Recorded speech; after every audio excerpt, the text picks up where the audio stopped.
Hello, everyone. This is Carlos here again with New American Funding. I'm here to talk to you about bank statement loans. Bank statement loans are very popular. These are for self-employed borrowers, right? So if you're self-employed, banks probably have told you no, that you're not qualified because you don't show enough income on your tax returns, right? Well, I have a solution for you, which is a bank statement loan. All right, so with bank statement loans, we don't rely on tax returns, right?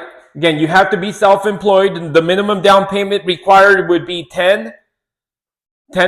You could also do 15, 20. Obviously, if you want to put more down payment, that's up to you. Minimum is 10%. I could do 12 or 24-month bank statements, right? So I am going to need about 24 months bank statements. Also a business narrative, right? What does your business do? What kind of business are you in?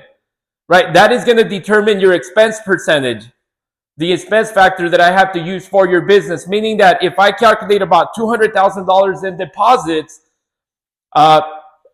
typical by default, it's about a 50% expense factor, meaning that out of 200, I'm going to give you about $100,000 in net income, right?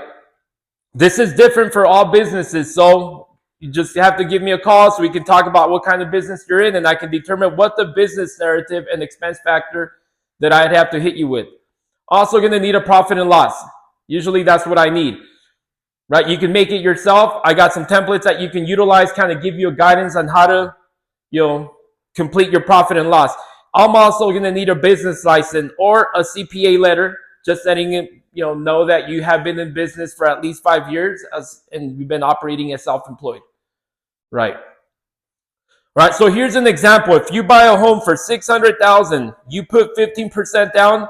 That means that's about $90,000 of your down payment. Closing costs are going to be anywhere between 2 to 4% is a typical cost. It could be a little bit more sometimes, but 2 to 4%. That means out of 600,000, let's say for example, we'll take half of that. We'll take the middle, 3%. That's 18,000. Right? Seller credit. You can get a seller credit to help you cover most of the closing costs, if not all of it. So make sure that you are asking for that seller credit. So total 90,000 plus 18, about 108,000 is the total investment using a bank statement loan. Right? If you want to learn more about a bank statement loan, you can just email me or message me on social media here. If you want to see if you qualify. If you want to schedule a call with me, let me know and we'll jump on the call and we can go over this as well. You guys have a blessed day.